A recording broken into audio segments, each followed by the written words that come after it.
Hello and welcome back to another video on the F1 Journal, and today it's going to be a bit of a rant about the 2021 Belgian Grand Prix and the way the FIA handled it. So let's get straight into it. So obviously on the reconnaissance laps of the grids, Sergio Perez binned a car at the end of the Kemmel Straight going into Les Combes in his Red Bull, and yeah, I think that just kind of proved to me that the track wasn't really anywhere near racing on. It was on the borderline. It was still a mistake from Checo, but yeah, I think that kind of proved a supremely talented driver driving a Red Bull, binning it on a reconnaissance lap. Kind of just proved it wasn't ready for a race yet.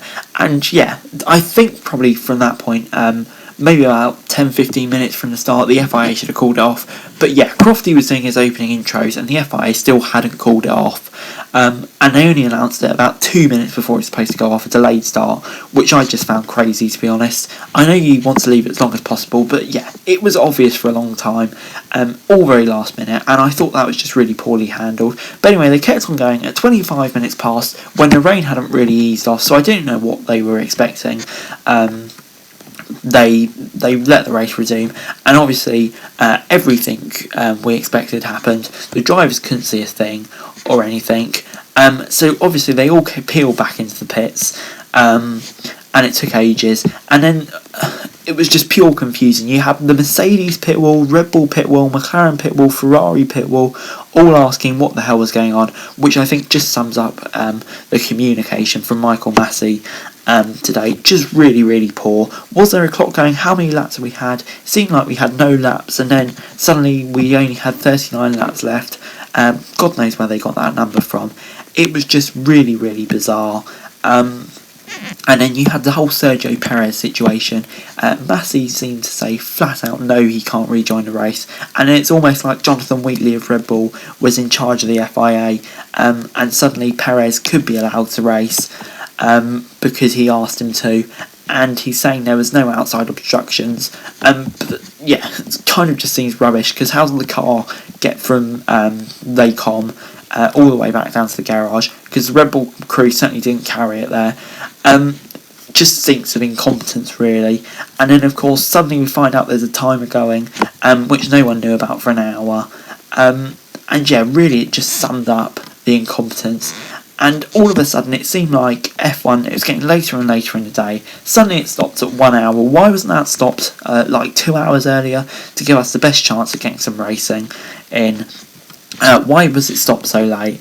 And all of a sudden it felt like when they realised there was a chance that they would have to pay the fans some money, suddenly the water sweepers came onto the track. You had the medical car and the safety car pounding round, trying to work out if it was safe, and all of a sudden it seemed like there was this massive rush and desperation to get the race going. And I don't think it's because the track was ready to race. It was to stop the spectators having to give them a refund, and I think that just summed it up. And then it dried off for a bit, fair enough, but still I think everyone knew what was going to happen when they came out on that second time.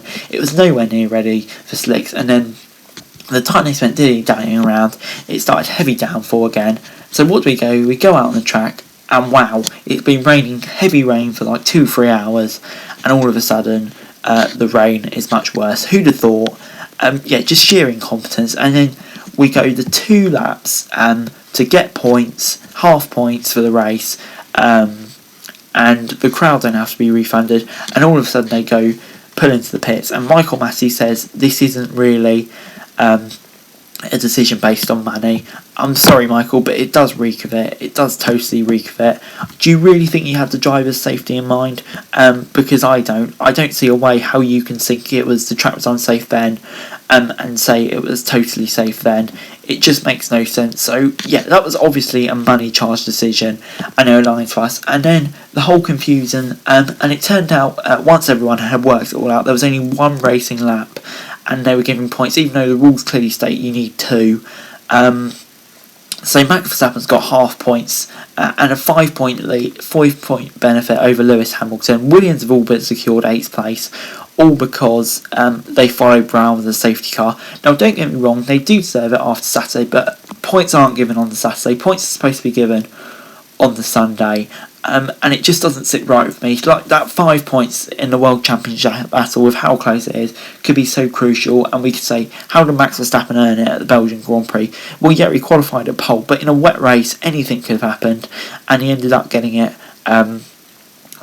driving behind a safety car for 4 laps. It just doesn't sit right with me, and it just felt to me like the whole thing was done so the FIA could get the racing, get the money in, so they don't have to. So they get the money in from Spa. They don't have to refund ticket holders, and they can cancel the event. Check a box, please the sponsors. It doesn't feel like anything was done with the integrity of the competition and the World Championship. And the safety of the drivers. And if F1 really cared about the fans, like they portray, then surely they'd be refunded for having to put up with that, sitting in the pouring rain, coming from all over the world, spending their hard-earned money, only for the race to be just cancelled, and they had to sit in the peeing rain all afternoon. It just really annoyed me. So that was just a quick little rant on the 2021 Belgian Grand Prix. Anyway guys, that's it for this video. Thanks very much for watching. Remember to like, share, subscribe. Remember your thoughts, comments down below. Follow me on Twitter, link in the description below for daily F1 news. And subscribe to my channel on the screen right now, that'd be greatly appreciated. Thanks very much for watching. Peace.